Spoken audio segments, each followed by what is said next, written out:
নমস্কাৰ, মই স্বপ্নম বৰুৱাই চন্দখৰ নতুন এটা খণ্ডলৈ স্বাগতম জনাইছোঁ। আজি আমি চন্দখত কথা পাতিম এক্সেছ বাৰ সম্পৰ্কে। আৰু এই এক্সেছ বাৰ্ছনো কি আজি আমাক বুজাই দিব চতিয়াৰ এজন প্ৰশিক্ষক। এক্সেছ বাৰ সম্পৰ্কে তেওঁ শিকি আহি পেলাই এতিয়া তেওঁ প্ৰশিক্ষক নিছিল আৰু তেওঁৰ নাম হ'ল অলিভা ভূঞা বৰদলৈ।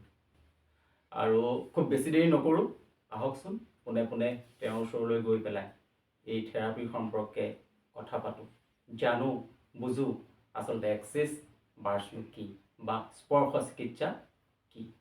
আহক বৌ। নমস্কাৰ। একদম নমস্কাৰ জনাইছোঁ। নমস্কাৰ জনাইছোঁ তোমাকো।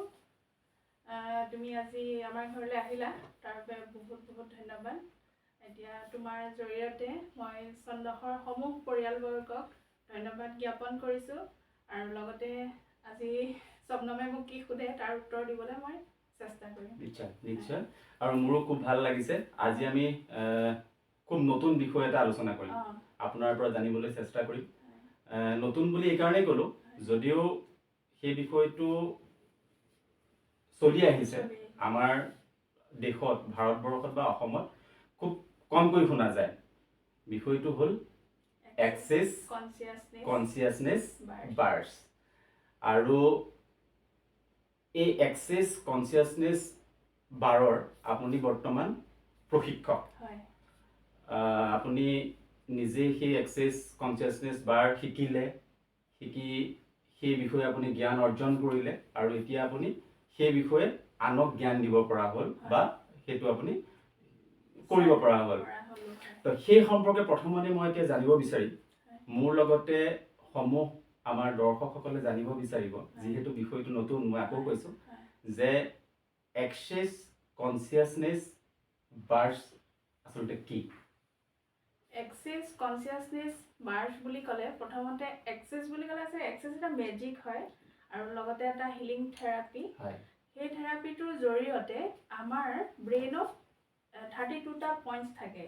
সেই পইণ্টছসমূহ আমি হাতৰে স্পৰ্শ কৰি, এইটো এটা স্পৰ্শ চিকিৎসাটো পৰে, হাতৰে আমি স্পৰ্শ কৰি কিছুমান ষ্টেটমেণ্ট পইণ্ট আছে আমাৰ মূৰত, যিখিনি 32টা পইণ্টছ আছে বুলি কৈছোঁ, 32টা পইণ্টত আমি হাতৰে স্পৰ্শ কৰি এই হিলিং ছেশ্যনটো দিয়া হয়। তাৰ লগতে প্ৰতিটো পইণ্টত এইবিলাক ষ্টেটমেণ্ট আছে, সেই ষ্টেটমেণ্টসমূহ গাই আমি এই ছেশ্যনটো দিওঁ।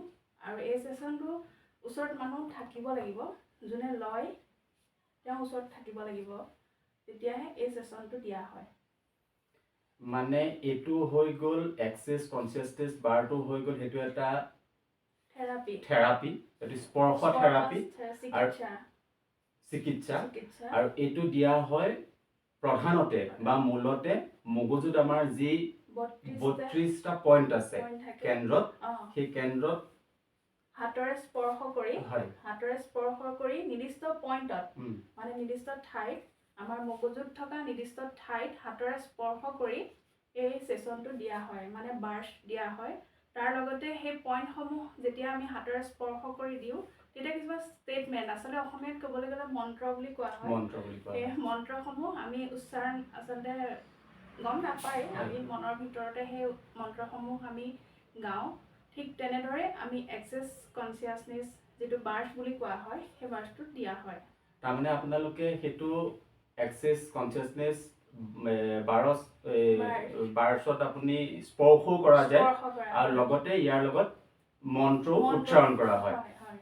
মন্ত্ৰ উচ্চাৰণ কৰা হয় আৰু সেইটো আপোনাৰ অকল মূৰতে দিয়া হয়, মগজুত দিয়া হয় মূৰত। আৰু হাতৰে পাখি, যেনেকৈ আমি পাখিৰে স্পৰ্শ কৰিলে আমাৰ যেনেকুৱা হয়, লাইট মানে পাতল এটা ফিল হয়, অনুভৱ হয়, ঠিক তেনেকৈ লাইটকৈ আমি হাতৰ সহায়ত তেওঁলোকৰ যাক দিয়া হয়, তেখেতৰ মূৰত হাতেৰে স্পৰ্শ কৰি এই বাৰ্ছটো দিয়া হয়। আপুনি কিয় এই থেৰাপিৰ প্ৰতি আগ্ৰহান্বিত হ'ল? প্ৰথম এই থেৰাপিটোৰ প্ৰতি মই কিয় আগ্ৰহ অনুভৱ কৰিলোঁ, এই বিষয়টো ক'বলৈ যাওঁতে মই মোৰ জীৱনৰ কথা ক'ব লাগিব।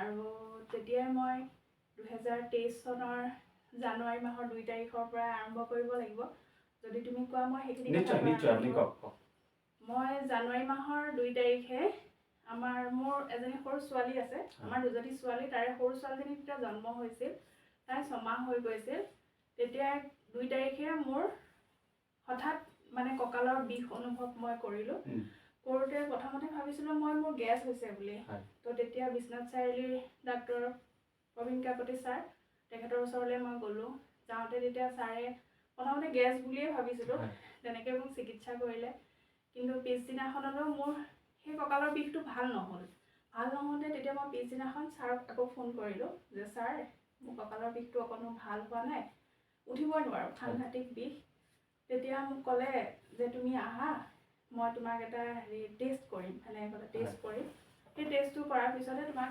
ইনজেকশ্যন দিয়া হ'ব এনেকৈ বুলি ক'লে সেইমতে মই পিছদিনাখন আকৌ ছাৰৰ ওচৰলৈ গ'লোঁ যাওঁতে ছাৰে মোক ক্ৰিয়েটিনাইন টেষ্ট কৰিলে ক্ৰিয়েটিনাইনটো টেষ্ট কৰোঁতে মোৰ 2.4 ওলাল 2.4 যেতিয়া ওলাইছে বেমাৰ বুলি ক'লে সাধাৰণতে আমাৰ ভয় লাগে ন মোৰো ভয় লাগিছিল মই বহুত দুখো লাগিছিল মোৰ সেই সময়কণত 2023 চনৰ জানুৱাৰী মাহৰ কথা তেতিয়া ছোৱালী মোৰ 6 মাহ হৈছিলে তাৰপিছতে তেতিয়া ছাৰে ক'লে যে ভয় কৰিবলগীয়া তেনেকুৱা একো কথা নাই তোমালোকে অহাকাইলৈ তেজপুৰ মিছনত এডমিট হোৱাৰ কথা ক'লে তেতিয়া মোৰ হাজবেণ্ডে ক'লে যে আমি মিছনত এডমিট নহওঁ আমি গুৱাহাটীলৈকে যাওঁগৈ বুলি ক'লে তেতিয়া আমি পিছদিনাখন গুৱাহাটী হেল্থ চিটিলৈ গ'লোগৈ হেল্থ চিটিত যেতিয়া মই এডমিট হ'লোঁ তাত টেষ্ট কৰিলোঁ তাত ক্ৰিয়েটিনাইন টেষ্ট কৰোঁতে মোৰ 4.4 ওলাল পিছদিনাখনলৈ মোৰ ডাবল হৈ গ'লগৈ মোৰ মানে অৱস্থাটো খুব বেয়া আৰু তেতিয়া মই গাড়ীত শুই গৈছোঁ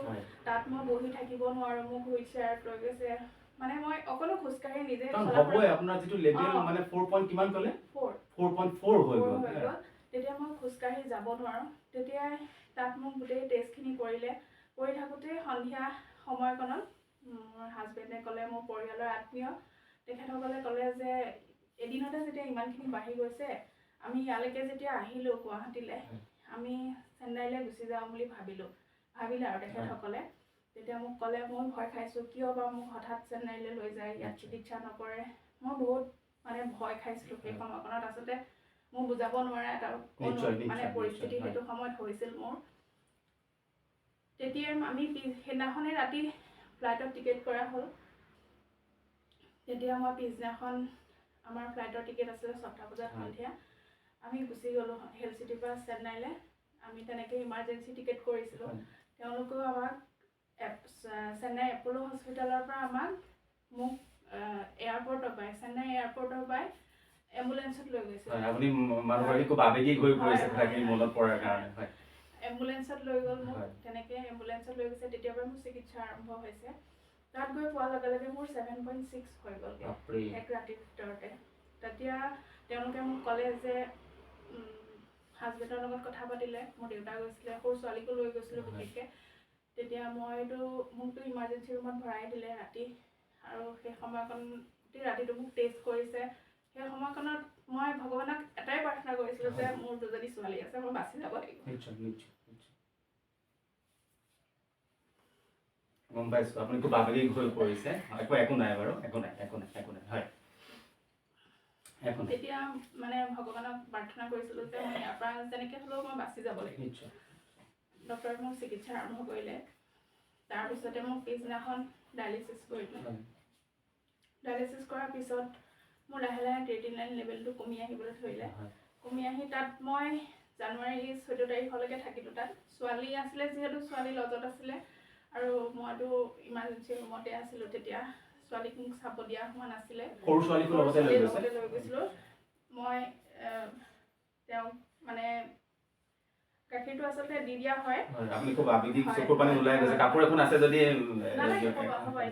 তাৰপিছত মই আচলতে তেওঁক গাখীৰটো তেনেকৈ কৰি দিয়া হয় হস্পিটেলৰ পৰা তেওঁক লৈ যায় ছোৱালী তেনেকৈ থাকিলে 7 দিন থাকিলে 7 দিনৰ পিছত মোক মানে ডিচাৰ্জ দিয়াৰ পিছতো মই মোৰ যিহেতু তাত দাদা আৰু বৌ আছিলে দাদা ঢুকালে দাদা ঢুকুৱা আজি হ'ল 3 বছৰ হ'ল মোৰ ভতিজা আৰু বৌ আছিলে বৌহঁতৰ ৰুমলৈ মোক লৈ গৈ তাতে মই চিকিৎসা আছিলে যিহেতু তেওঁলোকৰ টেষ্ট আছিলে অলপ কৰিবলগীয়া সেইখিনি টেষ্ট কৰিলে কৰাৰ পিছত মোক জানুৱাৰী 14 তাৰিখে ডিচাৰ্জ দিলে যে এতিয়া আপুনি ইয়াৰ পৰা যাব পাৰিব এনেকৈ বুলি।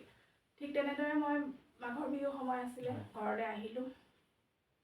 অহাৰ পিছতে মই ইয়াত জানেই ন, অসুখ অশান্তি হ'লে মানুহৰ খবৰ ল'বলৈতো মানুহ আহেই আৰু আহি চবেই চায়। তেতিয়া মোৰ কিন্তু স্বাস্থ্যৰ কোনো অৱনতি হোৱা নাছিলে সেই সময়কণত, কিন্তু লাহে লাহে মোৰ স্বাস্থ্যৰ অৱনতি হ'বলৈ ল'লে, মানে অকণমান ক্ষীণাবলৈ ল'লোঁ। আচলতে মই মানসিকভাৱে অলপ ভাগি পৰিলোঁ যেতিয়া আপুনি অপাৰেশ্যন কৰিবলৈ ঘৰলৈ আহিলোঁ। আচলতে মই ডায়েলিচিছ এবাৰেই কৰিছোঁ, তথাপিও মানে কি হয়, ডায়েলিচিছ বুলি ক'লে সাধাৰণতে মানুহৰ এটা ভয় লগা যে মই জীয়াই নাথাকিম নেকি, এনেকুৱা কিছুমান মনলৈ ভাৱ আহে। তেনেকৈ মই ঘৰলৈ অহাৰ পিছত মোৰ ৰাতি টোপনি নাহে। মই ঘৰৰ মানুহে নাজানে, তথাপিও মোক বহুতখিনি শুশ্ৰূষা কৰিছিলে সেই সময়ত। মোৰ মা, শাহু মা, মোৰ মানুহজন সকলোৱে মোক বহুত শুশ্ৰূষা কৰিছিল সেই সময়কণত। একদম মই গম পাইছোঁ আপুনি মানে অত্যন্ত আৱেগিক হৈ গৈছে। হয়, একো নাই। তাৰপিছত মই ৰাতি টোপনি নাহে মোৰ, ৰাতিত খুব টোপনি নাহোঁতে তেতিয়া মই মোবাইলটো চাই থাকোঁ, থাকোঁতে মই মানে ক'বই লাগিব সেই সময়খনত পল্লৱী বাহঁতৰ ভিডিঅ' কথা ষ্টুডিঅ' আচলতে মই চাইছিলোঁ। কথা ষ্টুডিঅ' চাই থাকোঁতে তাতে মই এই এক্সেছ বাৰ্থটোৰ কথা শুনিলোঁ। মানে যেতিয়া আপুনি ঘৰলৈ আহিলে আৰু মানসিকভাৱে যেতিয়া আপুনি সম্পূৰ্ণ ভাগি পৰিছিলোঁ, মই ক্ষীণাই গ'লোগে। মানে জানো মোৰ বেমাৰটো মই ভাল হৈছে বুলি মই গম পাইছোঁ, তথাপিও মানে এনেকুৱা এটা ভাৱ আপোনাৰ আহি আছিলে যে মই জীয়াই নাথাকিম নেকি, যিহেতু মই ডায়েলিচিছ কৰিবলগীয়া হ'ল। কাৰণ আমি সমাজত তেনেকুৱা ঘটনা দেখিছোঁ বা শুনিও থাকোঁ, ডায়েলিচিছ কৰাৰ পাছত মানুহ খুব বেছি দিন জীয়াই নাথাকে বা বিভিন্ন ধৰণৰ কথা তেনেকুৱা ওলাই থাকে। আপোনাৰ মনলৈও তেনেকুৱা ধৰণৰ কথা আহি আছিল নিশ্চয়? তেনেকুৱা যেতিয়া আহি থাকে তেতিয়া মোৰ ৰাতি টোপনি নাহে, মই খুব কান্দি থাকোঁ, মানে ৰাতি ভগৱানকে প্ৰাৰ্থনা কৰোঁ আৰু খুব কান্দোঁ। তেতিয়াই মই পল্লৱী বাহঁতৰ কথা ষ্টুডিঅ' চালোঁ। কথা ষ্টুডিঅ' যেতিয়া চালোঁ, তাত এক্সেছ কনচিয়াছনেছ বাৰ্থ তেওঁলোকেতো বৰ্ণনা কৰি গোটেই কথাখিনি কৈছে।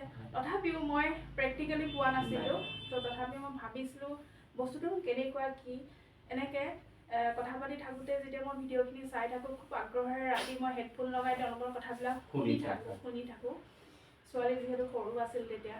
তাৰপিছতে মই মোৰ লগৰ ছোৱালী প্ৰিয়ংকা হাজৰিকা, তাইৰ নাম মই এতিয়া ল'বই লাগিব সেই সময়কণত। তাইৰ লগত এদিন কথা পাতি থাকোঁতে এই এক্সেছৰ কথা পাতি থাকোঁতে তাই কয় মই এক্সেছ শিকি আহিলোঁ। তেতিয়া মই ক'লোঁ তই ইমান ধুনীয়া বস্তু এটা শিকি আহিছ, কিন্তু প্ৰচাৰটো তাই কৰা নাছিলে সেই সময়কণত। মানে আপুনি এইটো 2023 চনৰ কথাই কৈ আছে? মই 2023 চনৰ কথাই কৈ আছোঁ। এতিয়া মই 2024 চনলৈ আহিলোঁ। এবছৰটো তেনেকৈ গুচিয়ে গ'ল মোৰ। 2024 চনত যেতিয়া প্ৰিয়ংকা হাজৰিকাৰ লগত তাই মোৰ বেষ্ট ফ্ৰেণ্ড হয়, তাইৰ কথা মই ক'বই লাগিব, তাইৰ নাম মই ল'বই লাগিব, তাইৰ ওচৰত মই সদায় কৃতজ্ঞ। আৰু তাই তেতিয়া মোক ক'লে যে মই এক্সেছ বাৰ্থ শিকি আহিছোঁ। মই কৈছোঁ তই যেনেকৈ হ'লেও মোক ছেশ্যন এটা দে, যে বস্তুটো কি হয় মই ল'ব বিচাৰিছোঁ, যাতে মোৰ যিটো মই মানসিক এটা হীনমন্যতাত ভুগি আছোঁ, সেইকাৰণে মই ভাবিলোঁ যে সেইটো ল'লে কিজানি মই সুফল পাম, কিন্তু মোৰ বিশ্বাস আছিল মই সুফল পাম বুলি। তাৰপিছতে মই 2024 চনৰ জুলাই মাহত তাইৰ লগত যেতিয়া কথা পাতিলোঁ, তাই ক'লে হ'ব তই এদিন আহিবি। তাইও যিহেতু টিচাৰ কৰে আৰু তেতিয়া গৰম বন্ধও আছিলে, তাই ক'লে মোক গুৱাহাটী যাবলগীয়া আছিলে বিশেষ কামত, যদি নাযাওঁ তই দেওবাৰে আহিবি এনেকৈ ক'লে। মই মানে নৰলোঁ আৰু। মানে তাৰ আগলৈকে আপুনি কেৱল এক্সেছ বাৰ সম্পৰ্কে আপুনি ভিডিঅ' বা টিভিতহে চাই আছিলে, কিন্তু প্ৰথম আপুনি কথা পাতিলে আপোনাৰ বান্ধৱীৰ লগত, আৰু তেতিয়া বান্ধৱী ইতিমধ্যে সেই এক্সেছ বাৰ শিকি পেলাই আহিলে। তাৰপিছত তাইৰ লগত মই তেনেকৈ কথা পাতিলোঁ। তাই তেতিয়া মোক সময় দিলে যে তই আমুক দিনা যদি মই যোৱা নহয়, দেওবাৰ দিনা তই আহিবি এনেকৈ ক'লে। তো মই তেতিয়া ক'লোঁ যে হ'ব ঠিক আছে। তাইও মোক তেনেকৈ ফোন কৰিলে যে মই আজি যোৱা নহ'ল, তই আহিবি এনেকৈ ক'লে। মই মানে বিৰাট হেপ্পী আৰু সেই সময়কণত মই বিৰাট সুখ অনুভৱ কৰিছোঁ যে কিবা এটাতো মই মোৰ লাইফটো চেঞ্জ কৰিবলৈ মই গৈ আছোঁ। আৰু সেই বুলি ভাবিয়ে মই তাইৰ ওচৰলৈ গ'লোঁ, গৈ মই তাইৰ ওচৰত বাৰ্থ ল'লোঁ। বাৰ্থ লোৱাৰ পিছত মই এনেকুৱা ফিল কৰিলোঁ, মানে গোটেই বডিটো মোৰ পাতল লাগি গ'ল, ব্ৰেইনটোত যে কিবা গধুৰ বোজা এটা লৈ আছিলোঁ, সেই বোজাটো মোৰ নাইকিয়াৰ নিচিনা অনুভৱ হ'ল। আহিয়ে মানে মই ঘৰত চবকে মানে ক'বলৈ লাগি গ'লোঁ যে এইটো বস্তু ইমান ভাল বস্তু এটা মানে প্ৰথম যোনদিনাখন আপুনি ছেশ্যনটো লৈ আহিছোঁ সন্ধিয়া সময়ত, মানে তেতিয়াতো গৰম দিন আছিলে, জুলাই মাহ।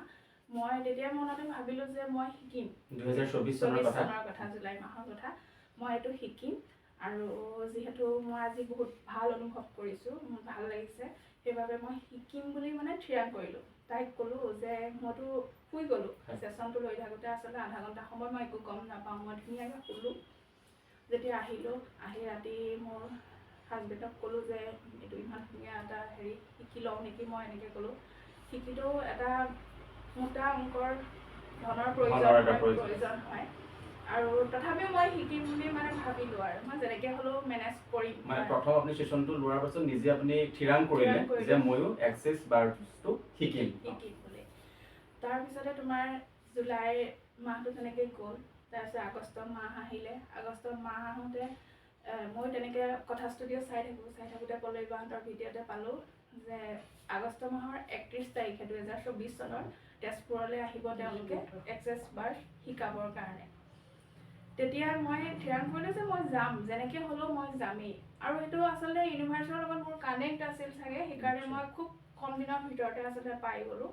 তেতিয়া মই আগষ্ট মাহৰ 31 তাৰিখে তেজপুৰত গৈ পেলাই এক্সেছ বাৰ শিকিলোঁ। শিকাৰ পিছত সেইটো কাৰ ওচৰত শিকিলে? পল্লৱী হাজৰিকা মেম, যিগৰাকী আমাৰ গুৰু হয়। সেইটো মানে আপোনাৰ দ্বিতীয়বাৰ নহয়, প্ৰথমবাৰ। প্ৰিয়ংকা হাজৰিকাৰ ওচৰত মই ছেশ্যন লৈছিলোঁ, মানে এটা 1 ঘণ্টাৰ ছেশ্যন লৈছিলে। আৰু শিকাটো আপুনি আৰম্ভ কৰিলে তেজপুৰত পল্লৱী হাজৰিকা বাইদেউৰ ওচৰত। তেখেত তেজপুৰলৈ আহিছিল, তেনেকৈ বহুতে শিকিছে। আমি প্ৰায় 50 গৰাকী ওচৰা-ওচৰি আছিলোঁ, তেওঁৰ ওচৰত আমি শিকিলোঁ। তেতিয়া আমাৰ ডাঙৰ ছোৱালীকো লৈ গৈছিলোঁ, যিহেতু এই এক্সেছ বাৰটো যেতিয়া শিকা হয়, মাক বা দেউতাকে যেতিয়া শিকে, তেওঁলোকৰ যদি 18 বছৰ তলৰ সন্তান থাকে, তেতিয়া সেই সন্তানসকলক তেওঁলোকে ফ্ৰীতে মানে শিকায়। সেইটো এটা সুবিধা আছে এক্সেছত। আৰু সেইটো তোমাৰ ফাউণ্ডাৰ গেৰী ডগলাছ তেখেতে কৰিছে, আমেৰিকাৰ তেখেতে। মই সেইখিনি কথা ক'ম। তেতিয়া মই ছোৱালীকো লৈ গ'লোঁ, ময়ো শিকিলোঁ। তাৰপিছত যেতিয়া মই শিকি আছোঁ, 1 ঘণ্টা সময় যেতিয়া বাইদেউহঁতে আমাক বুজাই আছে, কথাখিনি বুজাই থাকোঁতে থিয়ৰী ক্লাছটোত, আৰু তেতিয়া মই 1 ঘণ্টা সময় কান্দিছোঁ, মাত্ৰ কান্দিছোঁ। মানে চকু পানী ওলাই আছে, মই ৰাখিব পৰা নাই। মই তেতিয়াই অনুভৱ কৰিছিলোঁ যে মোৰ জীৱনটো যদি সলাব পাৰে, এতিয়া এক্সেছেই সলাব পাৰিব। মোৰ মানসিক যিটো অৱস্থা আছিলে সেই সময়কণত, সেই মানসিক অৱস্থাটো মই ভাবিছিলোঁ যে এক্সেছ বাৰটোৱে মোক সম্পূৰ্ণভাৱে সলাই দিব পাৰে। তাৰমানে আপুনি মানসিকভাৱে সম্পূৰ্ণ ভাগি পৰিছিলোঁ। মোৰ মানে মৃত্যুলৈ মোৰ বহুত ভয় লাগে। সেইটোতো চবৰে লাগে, চবৰে জীয়াই থাকিবলৈ মানে চবৰে দুৰ্বাৰ হেঁপাহ আছে চবৰে জীয়াই থকা। মই ইমান সোনকালে মৃত্যুটো মই নকৰোঁ, সেইটো সদায় ভগৱানৰ ওচৰত প্ৰাৰ্থনা কৰোঁ। আৰু আমিও আশা কৰিম আৰু বহুত দিন জীয়াই থাকক। ধন্যবাদ। সেইটোৱে মই বিচাৰোঁ ভগৱানৰ ওচৰত। আৰু তেনেকৈ থাকোঁতে মই ক্লাছটো যেতিয়া লৈছোঁ, 1 ঘণ্টা সময় মই কান্দি আছোঁ। তেতিয়া ছোৱালীয়ে মোক ভৰিৰে, মানে তলত যেতিয়া আমি বহি থাকোঁতে ভৰিৰে মোক এনেকৈ দিছে যে তুমি কিয় কান্দি আছা? তেতিয়া তথাপি মই বুজাব পৰা নাই, মই চকু পানী ৰখাব পৰা নাই। কিয় কান্দিছোঁ, কি কথা, মই একো গম নাপাওঁ। মই জাষ্ট কান্দিছোঁ, মোৰ চকু পানী ওলাই গৈয়ে আছে। তেনেকৈ থাকি মোৰ সেই দিনটোৰ পৰা ধৰি মোৰ জীৱনটো এক্সেছে সলাই পেলালে। মানে প্ৰথম যিদিনাখন আপুনি শিকিছিলে, সেই দিনাখনৰ পৰাই আপোনাৰ জীৱনটো সলনি এটা হৈ গ'ল। আৰু বাৰ্ছ হিচাপে মই খুব বেছি 2টা বা 3টা বাৰ্ছ লৈছোঁ। তাৰমানে এক্সেছ বাৰ্ছটো এনেকুৱা এটা বস্তু যিটো নেকি তুমি যেতিয়া বেলেগক দিয়া হয়, বেলেগক দিওঁতে যিটো তেওঁ সুফল পায়, সেই দিওঁতাজনৰো সমানে সুফল হয়। এতিয়া ধৰা বাৰ্ছটো মই তোমাক দিলোঁ, তোমাৰ যিমানখিনি তুমি উপকৃত হ'বা, লগতে ময়ো সিমানখিনি উপকৃত হ'ম। বুজি পালা? এইটো মানে চিষ্টেমটোৱে তেনেকুৱা, মানে দিওঁতাজনৰো উপকৃত হয়, লওঁতাজনৰো উপকৃত হয়।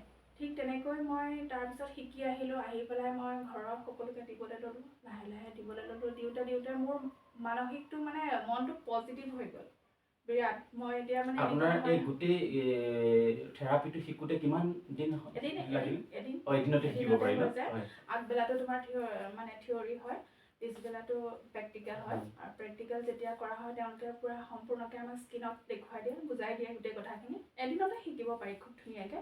খালি ষ্টেটমেণ্টসমূহ ইংৰাজীত থাকে, সেইখিনি তোমাৰ হৈ যায়, পাৰি যায়। প্ৰেক্টিকেল মানে প্ৰেক্টিচ কৰি থাকিলে আচলতে গোটেই মানে থেৰাপিটো দিওঁতে যিখিনি মন্ত্ৰ বুলি কৈছো ষ্টেটমেন্ট সেইখিনি গাই থাকোতে আহি যায় মনলৈ মনত থাকি যায় আৰু যিখিনি পইণ্ট আছে সেইখিনি তোমাৰ যেতিয়া আমি প্ৰেক্টিচ কৰি থকা হয় তেতিয়াতো আহিয়ে যায় গোটেই কথা মানে বস্তুখিনি আমাৰ আয়ত্তলৈ আহি যায় আচলতে আৰু এই বস্তুটো আচলতে সকলোৱে পাৰিব মানে এইটো নহয় যে ইংৰাজীত আছে নোৱাৰিব তেনেকুৱাও নহয় পাৰি যায় আচলতে সেইটো বস্তু আৰু সেয়াই তেনেকৈ তেতিয়াৰ পৰাই মোৰ মানসিকটো মানে মই এতিয়া এনেকুৱা নহয় যে মোৰ দুখটো নালাগে এতিয়া সেই সময়ৰ যিটো মানে হৈছিল মোৰ সেই বস্তুটো আৰু মই ভাবোঁ মোৰ জীৱনলৈ আকৌ নাহে দুনাই ঘূৰি মানে মানসিক আপোনাৰ চিন্তাৰো এটা পৰিৱৰ্তন ঘটি যায় পৰিৱৰ্তন ঘটি যায় তোমাৰ মানে পজিটিভ হৈ যায় তুমি নিগেটিভ কথাৰ পৰা সদায় দূৰত থাকিবলৈ মন যায় নিগেটিভ কিবা কথা এটা শুনি আছা সেই বস্তুটোৱে তোমাক আকৰ্ষণ নকৰে তুমি সদায় আঁতৰি আহিবা তাৰ পৰা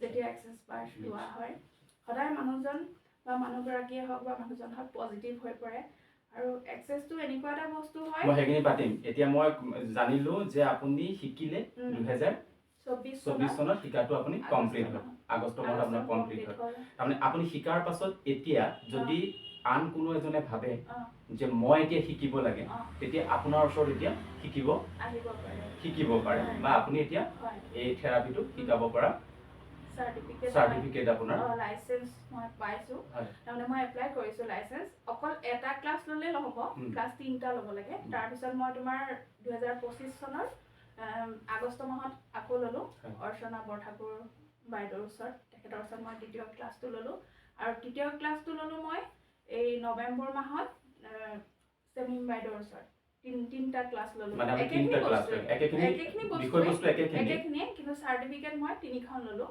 তাৰমানে তোমাৰ গুৰু তিনিগৰাকী হ'ল মোৰ সেই গুৰু তিনিগৰাকী গুৰুৰ ওচৰতে মই যেতিয়া শিকিলো ইটোৰ পৰা সিটো অকণমান হেৰি হয় ন নতুন কথা এটা শিকিব পাৰি সেইটো এক্সেছৰ নিয়মেই মানে 3খন সাৰ্টিফিকেট তুমি লোৱাৰ পিছতহে ফেচিলিটেটৰ হ'ব পাৰা মানে বেলেগক তুমি শিকাব পাৰে মানে এতিয়া আপুনি ফেচিলিটেটৰ ঠিক আছে হ'ল এতিয়া বুজিলো এক্সেছ থেৰাপিটো কি আপুনি কেনেকৈ শিকিলে কিয় আপুনি শিকিবৰ কাৰণে এই থেৰাপিৰ প্ৰতি আগ্ৰহ আহিলে এই গোটেইখিনি আমি জানিলোঁ এতিয়া জানি এই থেৰাপিৰ জৰিয়তে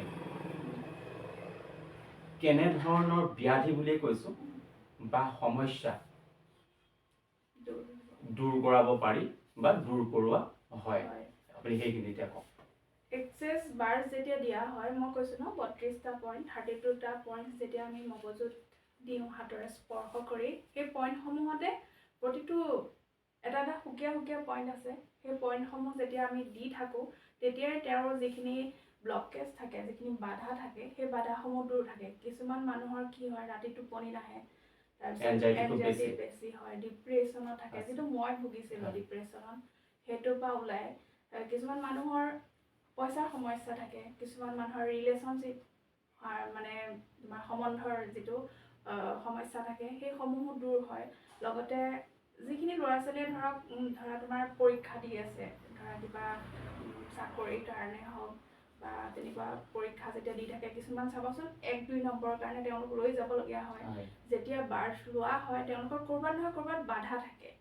যেতিয়া এক্সেছ বাৰ্ছ লোৱা হয় তেতিয়া তেওঁলোকৰ সেই বাধাসমূহ দূৰ হৈ যায় আৰু তেওঁলোকে ছাকচেছ হয় তেনেকুৱা বহুতো মানে ছাকচেছ কৃতকাৰ্য হোৱা শুনিছোঁ এতিয়া কাৰোবাৰ মই শুনা কথাটো কৈছোঁ যে কাৰোবাৰ খুব বেছি ভয় লাগে তাৰ কাৰণেও এই থেৰাপিটো ল'ব পাৰে কনফিডেন্সটো বাঢ়ে নিজৰ ওপৰত আত্মবিশ্বাসটো বহুত বেছি বাঢ়ি যায় সেই যিটো বস্তু মোৰ কম আছিলে সেই বস্তুটো মই এক্সেছে মোক আচলতে দিছে যে নিজৰ ওপৰত যিটো নিজক ভাল পাব লাগে নিজক ভাল পোৱাৰ যিটো আমাৰ থাকিব লাগে ন নিজক ভাল পাব লাগে নিজৰ ওপৰত আত্মবিশ্বাস থাকিব লাগে যে এইটো মই কৰিব পাৰিম মানে যিটো কনফিডেন্স লেভেলটো বঢ়াব পাৰে আৰু এই থেৰাপিৰ জৰিয়তে আগতে এনেকুৱা হয় তোমাৰ কেমেৰাৰ সন্মুখতে হওক বা থিয় হৈ কথা ক'বলৈ মোৰ খুব ভয় লাগে মানে মই আজিতো ইমান ধুনীয়াকৈ কথা কৈছে একদম নাজানো মই কেনেকৈ ক'ব পাৰিছোঁ তথাপিও মই চেষ্টা কৰিছোঁ তাৰপৰা তোমাৰ মই এগৰাকী শিক্ষয়িত্ৰী সেই গতিকে মই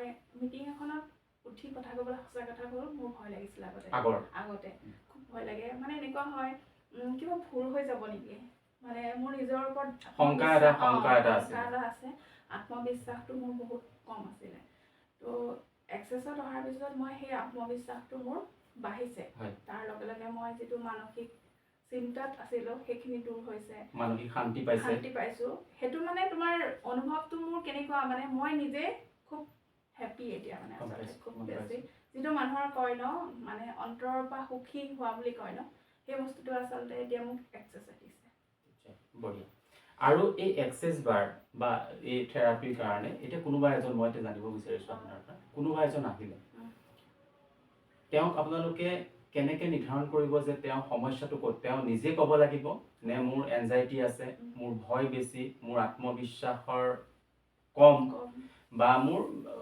বিভিন্ন ধৰণৰ হ'ব পাৰে তেওঁ সেই ব্যক্তিগৰাকীয়ে আপোনালোকক নিজে ক'ব লাগিব যে ইয়াৰ কাৰণে মই এটা সেশন ল'ম নে আপোনালোকে তেওঁক দেখাৰ লগে লগে এটা অনুমান বা ধাৰণা কৰি পেলাই আপোনালোকে নিজাববীয়াকৈ তেওঁলোকক এটা সেশন দিব নহয় তেওঁলোকে ক'লে বেছি ভাল হয় কাৰণ আমিতো নাজানো ধৰা ন তেওঁ কিবা হেৰি সমস্যাত ভুগি আছে ন কৈ দিলে মানে বেছি ভাল হয় সেই পইণ্টসমূহ আমি যেতিয়া দিয়া হয় সেই পইণ্টসমূহ নিৰ্দিষ্ট সময় থাকে যে এইটো পইণ্টত ইমান সময় দিবলগীয়া থাকে ঠিক তেনেকৈ তোমাৰ দিলে মানে তেওঁ সোনকালে উপকৃত হয় তেওঁ যদি নিজে আহি পেলাই কয় যে মোৰ টোপনি ৰাতি কম বা মই মানসিক বিৰাট অশান্তিত আছো বা মোৰ খুব ভয় লাগে বা মোৰ আত্মবিশ্বাসটো বহুত কম তেতিয়া আপোনালোকে প্ৰথমতে গম পাই যায় যে তেওঁ কোনটো সেশন দিব লাগে সেশন বুলিয়ে কৈছো বা কোনটো থেৰাপি আপোনালোকে দিব লাগে বেছিকে হয় সেইটো আপোনালোকে নিজে গম পাই যাব তেতিয়া আৰু মানে এনেকুৱা হয় এক্সেছটো এনেকুৱা এটা মানে তোমাৰ যেতিয়া এক্সেছ বাৰ সেশন বুলি কয় আচলতে আমাৰ 1 ঘণ্টা 45 মিনিটৰ যেতিয়া দিয়া হয় যেতিয়া দি থকা হয় সেই বাৰ যে কাম কৰিবই তোমাৰ কাম কৰিব কিছুমানৰ কি হয় লটা গ্ৰহণ কৰা ব্যক্তিজনে কিমান সোনকালে গ্ৰহণ কৰিব পাৰে ধৰা সেইটোৰ ওপৰতো নিৰ্ভৰ কৰে ধৰা কিছুমান মানুহ অলপ নিগেটিভ থাকে ন থাকে ধৰা তেতিয়া তেওঁ হয়তো বাৰছে এটা বাৰছত হয়তো তেওঁ কাম নকৰিবও পাৰে কিন্তু বাৰছে কাম কৰে তাৰ লগতে মই এটা কথা কওঁ যে তাৰ লগত চাগে বিশ্বাসৰো এটা কথা আছে বিশ্বাস যিকোনো এটা বিশ্বাস এটা লাগিব কাৰণ অসমীয়া দেখাৰ কথাই আছে যে মানে মানিলেই ধান নেমানিলেই পতান সেইকাৰণে মানে বিশ্বাসটো লাগিব কিন্তু মই এইকণতে আৰু এটা কথা কওঁ যে মই আজি আপোনাৰ লগত যিখিনি কথা পাতিছো এই থেৰাপি সম্পৰ্কে মই কোনো এক্সেছ বাৰক বা এই থেৰাপি প্ৰমোচনৰ কাৰণে কথা পতা নাই মই জাষ্ট জানিবলৈ বিচাৰিছো যে এই থেৰাপিটো কি আৰু আপোনাক মই ব্যক্তিগতভাৱে জানো এটা আপোনাৰ লগত খুব মোৰ ঘৰুৱা শিশু সম্পৰ্ক যে আপুনি নিজে এটা সময়ত মানসিকভাৱে ভাগি পৰিছিলে আৰু আজি আপুনি এগৰাকী ফেচিলেটৰ হৈছে আৰু সেইকাৰণে মই নিজে ভাবি পেলাই বোলো আপোনাৰ লগত এই থেৰাপি সম্পৰ্কে কথা পাতো ভাল লাগিলে কিন্তু তোমাৰ এনেকুৱা হয় এক্সেছটো কিছুমান মানুহ এনেকুৱা হয় ন মই যেতিয়া প্ৰথমবাৰ দিছিলোঁ দেই শিকি আহিছিলোঁ আহি পেলাই মই বৌ এগৰাকীক দিছিলোঁ যিটো মানে বৌগৰাকীৰ বাট বিষ হৈছিলে তেখেতক মই 3টা সেশন দিছিলোঁ সেশন দিয়াৰ পিছত বৌগৰাকী সুস্থ হৈ গ'ল দেই সুস্থ হৈ গ'ল তেনেকুৱা ভাল লাগে তেনেকুৱা তাৰপিছত বাৰ দিয়ে যে মই তেনেকৈ বহুত লোকক বাৰ ৰখাই পেলাই কওঁ এইখন ইয়াত এই থেৰাপিত মানে বিভিন্ন ৰোগতো দিয়া হয় যে আপুনি বাত বিষ বুলি ক'লে আৰু তাৰ লগতে কি কি কি বেমাৰৰ দিয়া হয় সকলো বেমাৰৰ কাৰণে ভাল কেঞ্চাৰ বেমাৰ কেঞ্চাৰ পেচেণ্ট যিসকল আছে তেখেতসকলেও যদি এই বাৰ্চটো লৈ থাকে তেতিয়া তেওঁলোকেও সুফল পায় আৰু মই সেইকাৰণে ফেচবুকত যেতিয়া পাওঁ কাৰোবাৰ কেঞ্চাৰ হৈছে বুলি মই কিছুমান ষ্টেটমেণ্ট তেওঁলোকক মই মেছেজ কৰি দি দিওঁ দেই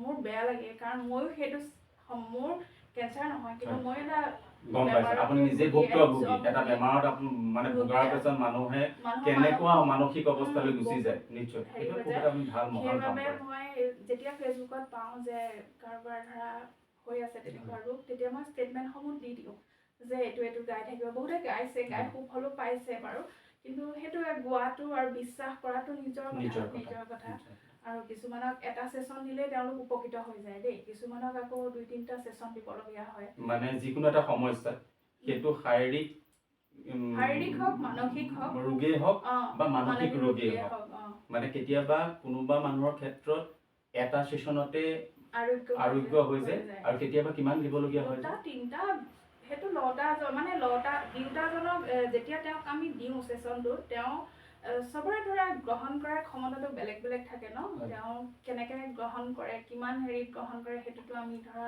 নাজানিম ন তো যেনেকৈ শিক্ষাৰ ক্ষেত্ৰতে হওক যেনেকৈ ধৰা তোমাৰ কোনোবা পঢ়াই থাকোঁতে কিছুমানে খুব সোনকালে আয়ত্ব কৰি আয়ত্ব ল'ব কৰিব পাৰে, পাৰে, কিছুমানে কিছুমানৰ নলয়। অকণ সময় লাগে। মই সৰু এটা উদাহৰণ দিছোঁ তেনেকৈ। তো তেওঁ যদি খুব সোনকালে তেওঁৰ এনাৰ্জিটো তেওঁ ল'ব পাৰে, তো সোনকালে আৰোগ্য হৈ যায়।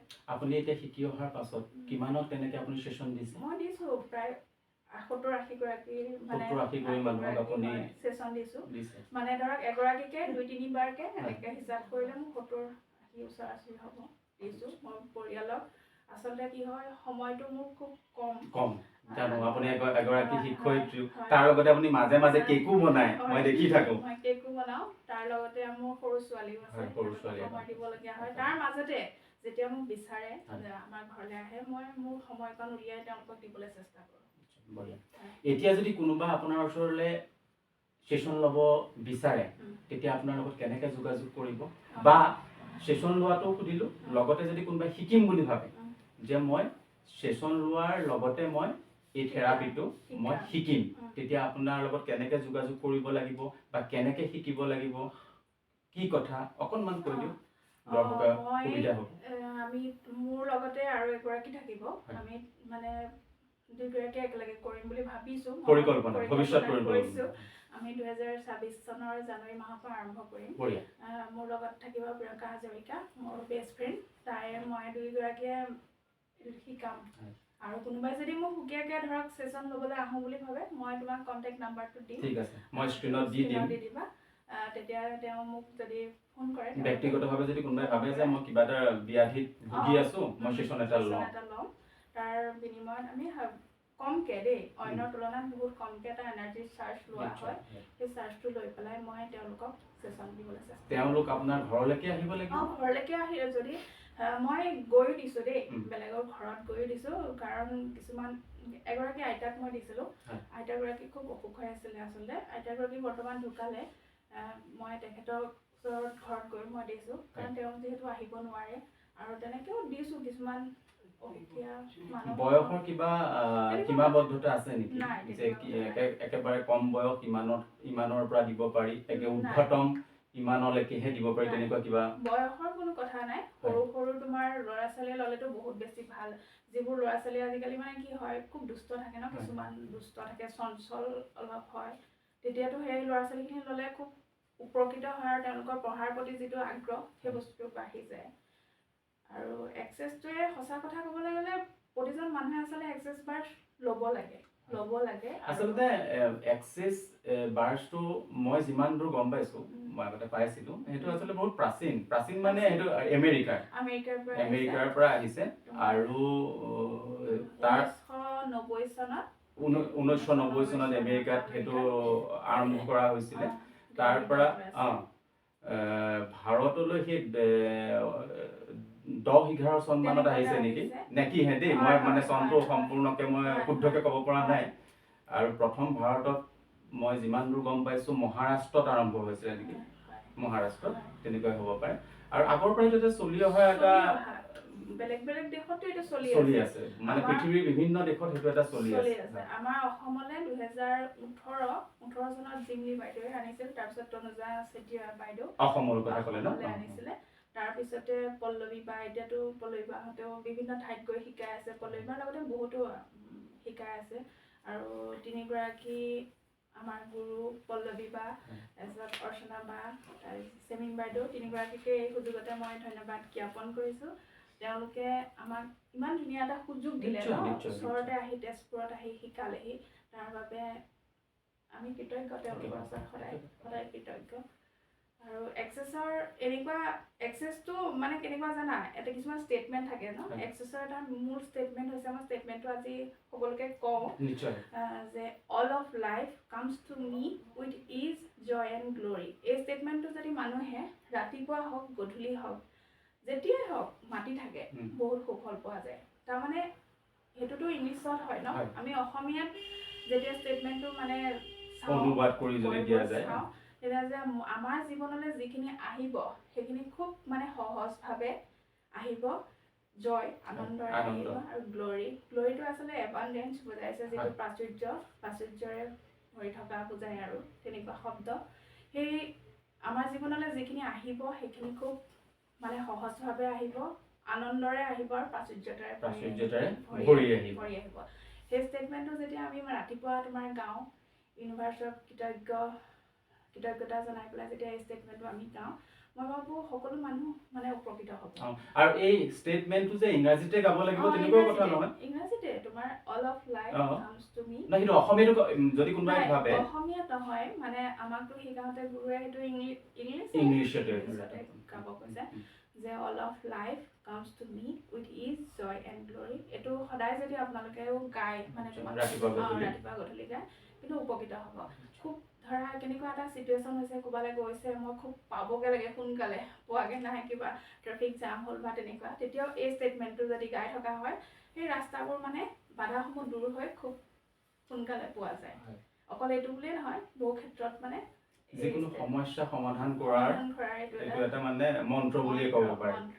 মন্ত্ৰ। আৰু ঠিক তেনেকৈ আহক সকলোৱে এক্সেছ লওক ন। নিশ্চয়।